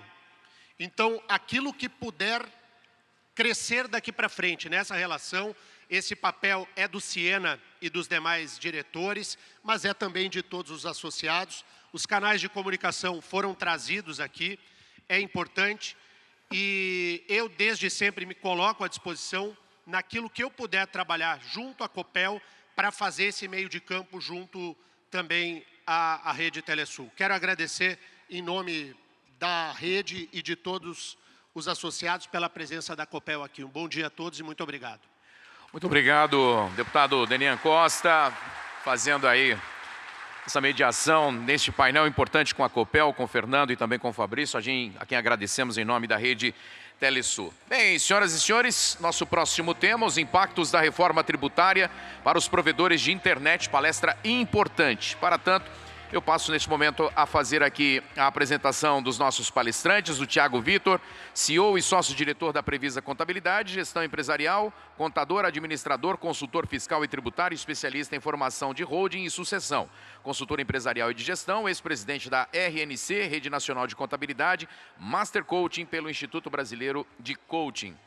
Também o Dr. Paulo Henrique da Silva Vitor, advogado, bacharel em Direito pela Universidade FUMEC, sócio fundador da Silva Vitor, Faria e Ribeiro Advogados, especialista em Direito de Tecnologias com ênfase em tributário, tecnologia da informação e telecomunicações. Pós-graduado em Direito Tributário pela Faculdade Milton Campos e pós-graduando em Advocacia Societária pela EBRAD. Atua como consultor jurídico para a Brint, Abramult, Rede Telesul, a Pronet, Acesso para Minas Gerais, além de diversas associações e empresas do segmento de internet, telecomunicações e tecnologia da informação.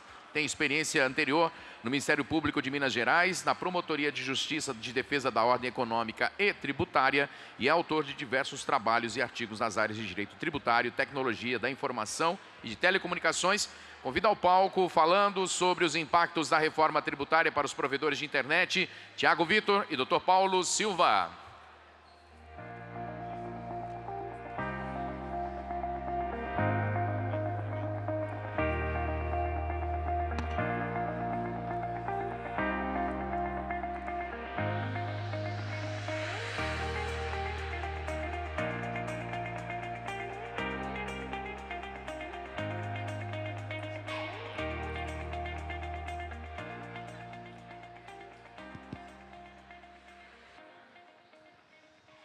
Bom dia, bom dia, bom dia. É difícil falar depois da Copel, né? Porque realmente é um tema muito relevante que eu sei que dói demais, né? Mas vamos lá, cumprir o nosso objetivo. Bom, gente, o meu nome é Tiago Vitor, sou presidente da Previsa Contabilidade. A Previsa Contabilidade é uma contabilidade especializada em provedores de internet.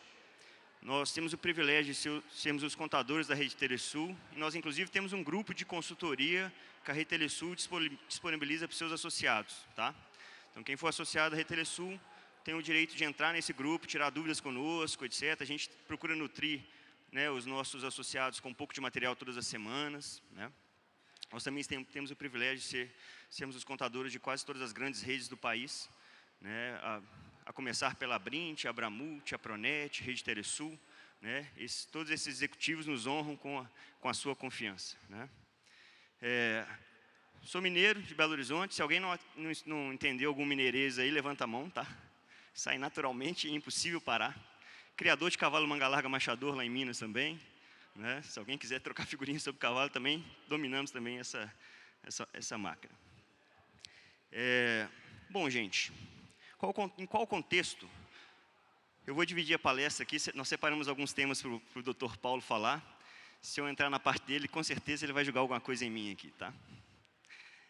Bom, qual é o contexto que a reforma tributária surge no Brasil? Todo mundo sabe que tributação no Brasil é madeira de dar em doido, né? Pau de dar em doido. Ou seja, realmente é muito complexo, né? Todas as iniciativas de simplificação no passado foram frustradas. Quem conhece aí do Simples Nacional sabe que calcular o Simples é cada vez mais difícil, né?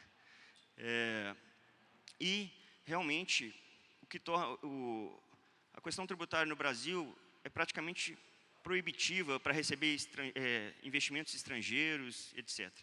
Teve uma vez que eu tinha um cliente que é o maior fornecedor de rádio do Exército Americano, né?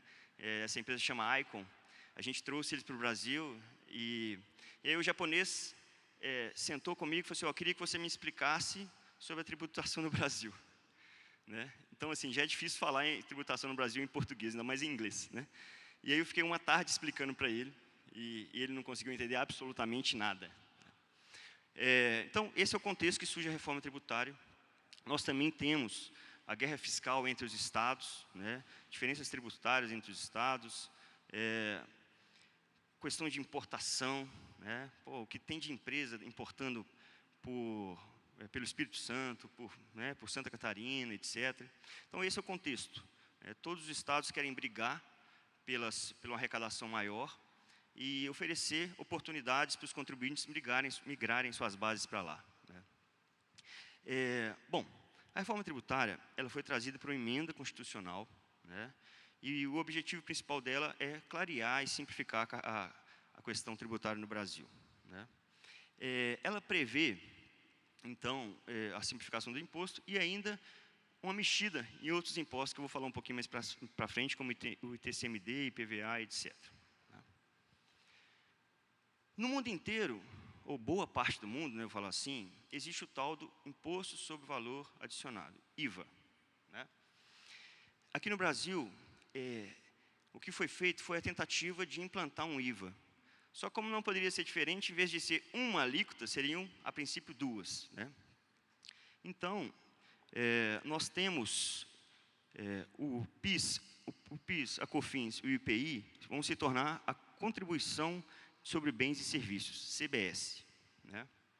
E o ICMS e o ISS vão se tornar o Imposto sobre Bens e Serviços. Bom, o CBS é federal, né, que vai substituir então o PIS, COFINS e IPI, e o IBS é estadual e municipal, que vai substituir o ICMS e ISS. Né? E ainda existe um terceiro, né, como eu falei no Brasil, no mundo inteiro é um só, aqui nós temos dois, ainda existe um terceiro, né, uma gambiarra, que a gente fala que é o imposto sobre a maldade, né, que é um imposto seletivo ali sobre produtos, importação de bens que são prejudiciais à saúde. Né? É o imposto do pecado. Bom, gente, a lei do ISS, né, 116, e ela já estava cansada, né, ou seja, tem muitas coisas que ficavam de fora dessa lei, e aí com isso, a gente entende que a base de tributação do ISS vai ser majorada, né, vai ser aumentada. Então, todo mundo que tinha um planejamento tributário baseado, por exemplo, eu vou separar o SCM do SVA, certo? E o SVA é a conexão à internet, antigamente não tinha previsão de tributação pelo ISS. Adivinha o que vai acontecer agora? Né? E por aí vai. Por exemplo, locação de bens móveis. Todo mundo que colocou no planejamento tributário a locação como um fator importante, porque não pagava ISS, né, a locação pressupõe só a transferência da posse do bem, não da propriedade, por isso não estava na lei complementar 116, não pagava ISS, a locação provavelmente vai pagar ISS a partir de agora. Né? Bom, eu vou tentar ser um pouco didático, passar rapidamente alguns pontos que eu acho importante. Né? É isso. Então, eles querem ampliar a base de cálculo, né, do antigo ISS, pegando coisas que não se pegavam, a conexão à internet, etc. Sempre teve uma discussão sobre royalties, sobre várias coisas que não incidiam nem ISS nem ICMS. Então, o objetivo é passar isso a limpo. Né? Existe uma tendência que você vai pagar, na verdade, vai pagar o ISS, o ICMS também sobre as importações, tá? Isso continua. Né? Para acabar com a guerra entre os estados, é uma legislação única federal que vai se aplicar para o Brasil inteiro. Né? E aí o Senado vai ditar as alíquotas de referência, certo? O raciocínio base da reforma tributária é que agora não vai ser cumulativo. Né? Ou seja, você vai poder se creditar, né, do IVA das operações anteriores e vai pagar só o imposto da sua própria operação. Todo mundo sabe, né, a maioria sabe, que vários regimes tributários eram cumulativos. Né? Você não se creditava e ainda pagava o imposto da sua operação. Né? E é um pouco disso, gente. Como não poderia ser diferente também, né, existe a previsão aí de alguns segmentos que vão ter alguns regimes especiais. Né? A reforma tributária veio para acabar com os regimes especiais e aí, na sua raiz, já prevê um tratamento diferenciado para alguns regimes, né? Como hotelaria, restaurante, aviação, etc. Né? E está trazendo algumas coisas que a gente vai ter dificuldade de operacionalizar. Né? Por exemplo, ele só vai se reconhecer, você só vai poder ser creditado do imposto se ele foi efetivamente pago pelo elo anterior. Né? Então, como está escrito aqui, né, gente, você vai precisar da comprovação do recolhimento sobre para você se creditar do elo anterior. Né? Outra coisa que está na raiz da emenda é que o imposto é devido para o destinatário final, para o estado, para o domicílio do destinatário final. Ou seja, acabou com aquela guerra de substituição tributária, etc., né, que você tinha que recolher antecipadamente o imposto na guerra entre os estados. Então, vai se considerar o domicílio do destinatário final, né? Então, agora não importa mais por onde que você está vendendo, importa onde que está domiciliado, né, o cliente final. Bom, gente, então, tem algumas outras coisas também que são interessantes, né? Teve aquela discussão gigantesca sobre o ICMS na base de cálculo do PIS da COFINS, etc. Isso também vem a um fim, né, com a reforma tributária. E existe uma previsão também na lei de devolução de um cashback para as pessoas físicas, né? Então, são pontos interessantes que vai ser regulamentado. Bom, nós vamos chegar no prazo aqui da vigência, né, e da transição da reforma tributária. É um prazo bastante longo, mas a gente tem mais dúvida do que certeza agora, tá, gente? O importante é que a gente não perca de vista esse assunto, porque a gente, o segmento que a gente abraça aqui, os provedores de internet, já estão tomando porrada, e eu vou explicar um pouquinho mais para frente, né? Gente, então, de forma didática, só para vocês entenderem o que é não cumulatividade, né? Então, o industrial vende a 10, né, e paga o seu IVA. O distribuidor, ele vai comprar a 10, vai se creditar do IVA ou do IVA, vai se creditar dos 2,30, né? Ele vai vender a 20 e vai se debitar dos 4,60 e vai pagar só a diferença, né? E assim por diante. O varejista vai comprar a 20 e vai vender a 40 e vai pagar só a diferença, né, do crédito menos o débito, né? E assim por diante. Ou seja, o imposto não se acumula. Cada etapa, cada elo paga só o seu imposto. É sobre isso, né? Bom, por que eu falei que os provedores já começaram a tomar porrada? Porque existe a previsão de alíquotas reduzidas para alguns segmentos, né? Que era basicamente o princípio da essencialidade do ICMS lá atrás. Quanto mais essencial, menor a carga tributária, né? Gente, existe alguma coisa mais essencial? Até que existe, né? Mas vamos ser honestos. A internet é algo essencial ou não para o Brasil e para o mundo? Pô, a internet é segurança pública, saúde, educação, cultura, né? Não tem um trem mais essencial do que a internet, né? E o trem é de mineiro. E já perdemos a primeira batalha, os provedores da internet já perderam a primeira batalha, porque a internet não está dentro do rol de atividades com alíquota reduzida, né? Eu vou deixar para o Dr. Paulo falar, mas com base nisso, nós precisamos entender o planejamento tributário e revisar, inclusive, os SVAs que a gente escolhe para montar os combos no planejamento tributário, né? Porque pode ser que o SVA que você utilize no seu planejamento tributário vai pagar a mesma alíquota final do provedor de internet, do SM. Ah, Tiago, qual que é a estimativa dessa alíquota? Olha, a estimativa, por enquanto, é de 25% a 27%. Né? Ou seja, toda aquela batalha que nós tivemos para reduzir o ICMS nos estados, etc., etc., acabou. Vamos ter que batalhar de novo, né? Tiago, mas você falou aí de PIS, COFINS, você falou de ISS, ICMS e tal, mas você não falou nada de imposto de renda e contribuição social, está faltando imposto aí. Bom, gente, também no Brasil nada é fácil, né? São cenas do próximo capítulo, tá? Isso ainda vai ser trazido, né? E realmente a gente precisa acompanhar isso de perto. Então aí, galera, tá um pouco do que já tem redução prevista, né? Na raiz da emenda, não, que são medicamentos, itens da cesta básica, a redução de 60%. Medicamentos, serviço de educação, dispositivos médicos, etc., né? Redução de 30%, serviços de natureza intelectual. Glória a Deus que os contadores e os advogados entram nessa alíquota, né? E é isso, gente. Vocês podem estar se perguntando também, e o Simples Nacional vai acabar? Não, o Simples Nacional continua da mesma forma, né, com pequenas modificações no que se refere aos créditos. Né.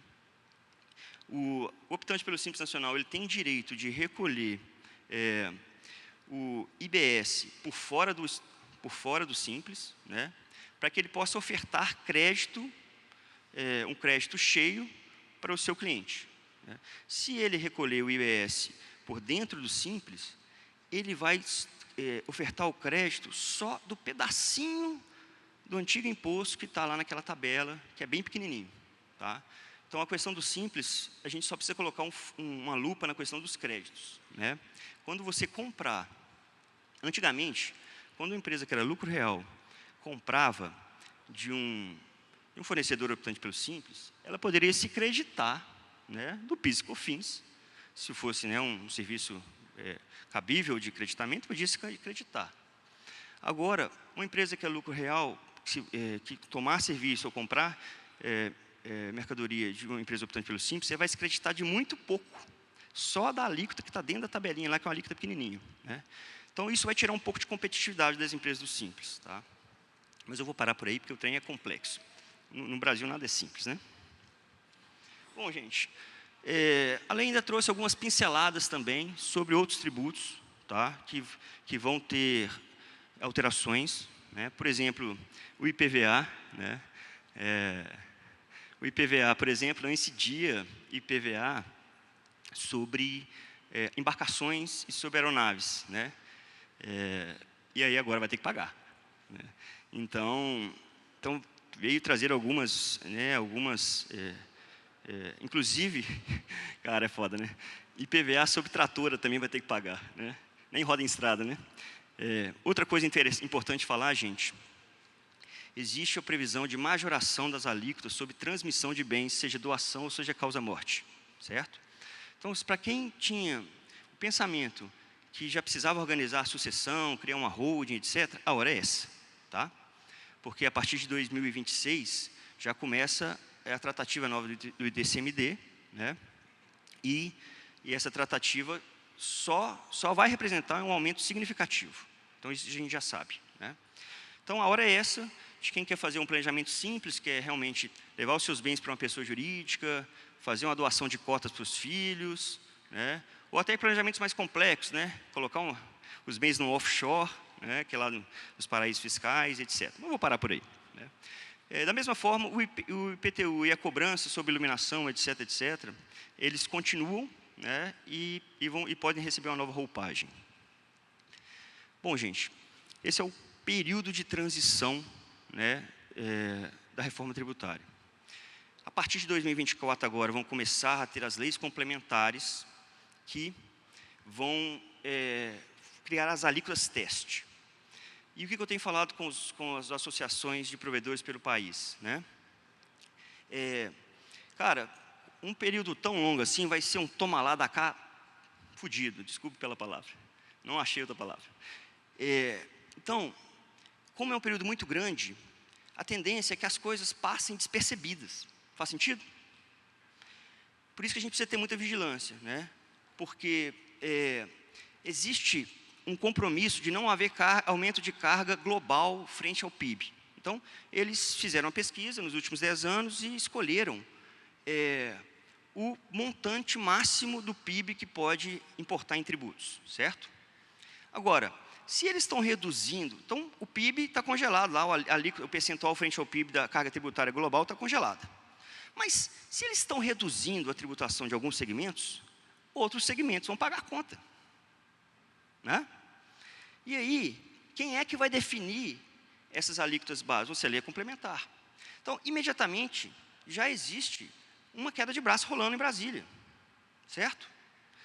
E aí, a minha provocação sempre é para que vocês realmente ingressem nas associações, as associações se unam para pagar lobistas muito bem pagos em Brasília, para se aproximar, né, dos senadores, dos deputados federais, etc., para a gente tentar colocar os provedores de internet numa posição razoável. Né, porque o que a gente tem previsto é um aumento de carga tributária grande para os provedores. Então é isso. Assim, agora 2024, 2025, tem essas alíquotas testes que vão surgindo, etc., etc., naquelas mesas de reuniões em Brasília, naquele toma lá da cá, etc., né? Existe todo um conselho, um conselho de transição, um conselho gestor que vai ser nomeado, então a gente precisa ter gente lá. Né? Então, a partir de 2026, começa a cobrança da CBS. Né? 2027 já é a cobrança integral da CBS. E de 2029 a 2032, vai se reduzindo o ICMS e o ISS e vai se fortalecendo o IBS. Um vai se apagando e o outro vai crescendo. Né? E aí, a previsão que em 2033 existe, né, a extinção do ICMS, ISS e IPI. Tá? Então, é um período muito longo, mas os empresários não podem descansar sobre esse assunto, porque realmente, para a gente não ser pego de surpresa. Nós já estamos revisando os planejamentos tributários dos nossos clientes, porque a gente já tem algumas certezas, e as certezas nos bastam para revisar o planejamento tributário. Né? Quem tinha um planejamento tributário baseado em SCI, que é a conexão à internet, como SVA, se lascou. Né? A verdade se lascou. Quem tinha um planejamento tributário baseado em locação, tem uns abençoados pelo Brasil que colocam locação gigantesca, né? Até de ONU, que é um elemento essencial para a conexão à internet, se lascou. Então, tem que revisar os planejamentos tributários. Tá? E é isso. Bom, gente, mais um ponto, e já chegando no final aqui, não vou fazer igual o doutor Alan, não, né? O doutor Alan vai dizer, estou chegando no final e falar mais 4 horas. Muita atenção também sobre a questão dos créditos de ICMS. Tá? A princípio, está previsto que a gente vai poder continuar utilizando os créditos de ICMS, né? Seja os créditos efetivos da operação, ou seja, 1,48 sobre os imobilizados. Mas isso ainda está um pouco nebuloso. Então, a gente precisa se atentar que pode ser que lá na frente não faça sentido comprar ou imobilizar uma parcela grande dos ativos, porque você não vai ter tanto crédito assim. Às vezes faz mais sentido você fazer um processo de locação. Locar, e a locação, você vai poder se creditar da CBS e do IBS, né, sobre locação. Gente, era isso, en passant, né? A Previsa está à disposição de todos, né, tanto nos grupos de consultoria, nós estamos com o stand aqui pertinho. Passa lá também, se quiser bater um papo, nós estamos à disposição. Muito obrigado.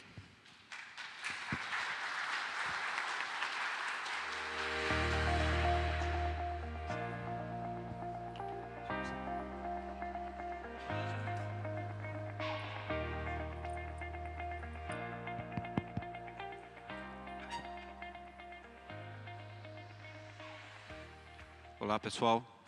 Bom dia a todos. É um prazer, uma satisfação muito grande estar aqui presente nesse evento mais um ano. Muito obrigado aí a todos da Rede Telesul, a diretoria, ao antigo presidente Elton, ao novo presidente Marcelo Siena. Muito obrigado aí também pela presença de vocês. Vamos aqui dar continuidade ao tema muito importante. Tá? Para quem não me conhece, sou Paulo Henrique da Silva Vitor, sócio da Silva Vitor Faria Ribeiro, advogados. Somos consultores de diversos ISPs e associações ao longo do Brasil, como a Brint, a Bramult, a própria Rede Telesul, a Pronet, a Cespro, Minas. Tá? Temos aí uma consultoria full service, que atende todo o dia a dia de um ISP. Estamos aqui também com stand, né, aqui no evento, convido a todos a tomar um café conosco.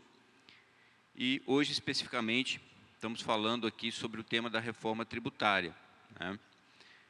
Como o Thiago já adiantou, é uma reforma tributária que veio unificar o imposto sobre bens e serviços, né? E, ao contrário de outros países, que é um IVA, né, para bens e serviços, o Brasil acabou dividindo em 2 impostos específicos, né, um a IBS e a CBS. Tá? É importante que vocês saibam, se planejem desde já. Tá? Nós vamos entrar em detalhes específicos de quais SVAs que poderão se manter beneficiados tributariamente, poderão ser usados para efeitos de planejamento tributário, quais que não terão tanta diferença mais em relação ao SCM em si, ao Serviço de Telecomunicações. Tá? Como eu expliquei, então, é um IVA no Brasil vai ser um IVA dual, né, que ele vai concentrar o ICMS e o ISS, que se transforma na IBS, e o PIS e COFINS se transforma na CBS. E, além disso, a gente tem os outros tributos que permanecem. O Brasil é uma carga tributária, um sistema tributário muito complexo, né? Então, imposto de renda, contribuição social e a parte tributária sobre a folha de pagamento, né, os tributos sobre folha de pagamento, ainda não entraram em nenhum termo de reforma tributária. A expectativa é que entre no próximo, né, na próxima programação legislativa, né? E o Tiago já explicou, então esse ponto aqui eu vou passar bem rapidamente. Aqui também é a questão do período de transição, o Tiago também já explicou bem sabiamente, assim, a gente já tem uma transição mais rápida com relação a PIS e COFINS, que começa em 2026 e termina em 2027. Né? A gente tem no setor, no segmento de vocês, né, hoje a gente tem uma miscelânea, né, alguns serviços são sujeitos, por exemplo, no lucro real a PIS e COFINS cumulativo, alguns serviços são sujeitos no lucro real a PIS e COFINS não cumulativo. Então, hoje, dentro de um planejamento tributário de um ISP, ao a gente escolher o SVA que será usado, a gente sempre olha também o enquadramento tributário e qual o reflexo do PIS e COFINS daquele SVA, porque isso impacta. E vocês têm serviços que nem PIS e COFINS têm, né? Que são hoje os mais benéficos tributariamente que existem, como, por exemplo, os livros, né, os e-books, audiobooks, né? Com a reforma tributária, isso vai sofrer uma mudança através da CBS, e a gente eu vou trazer para vocês mais à frente quais SVAs podem se manter beneficiados tributariamente em relação à CBS. E, em relação à IBS, é uma transição muito mais longa, né, que começa em 2029 e termina em 2033, e também terá um impacto muito significativo em vocês, provedores, né? Primeiro, porque, como o Tiago colocou, as telecomunicações não foi beneficiado com nenhuma redução ou isenção, né, de alíquota da IBS. Né? Ela não entrou dentro daqueles serviços que são considerados essenciais para o governo e foram dados a um tratamento tributário diferenciado. Telecomunicações entrou na vala comum, né? Isso foi uma derrota para o setor e, em tese, agora, todos os serviços que vocês vendem estão sujeitos à mesma tributação. Então, dos SVAs que a gente usa para efeitos de planejamento tributário, vocês vão ver que alguns hoje, a partir da reforma tributária, vão ter a mesma alíquota do SCM. Então, a utilização de SVA para efeitos de planejamento tributário tem que ser repensada e estudada minuciosamente. Como o Tiago também colocou, a gente está prevendo uma alíquota média de 25 a 27,5%, né? Essa alíquota, à primeira vista, ela assusta, né, bastante.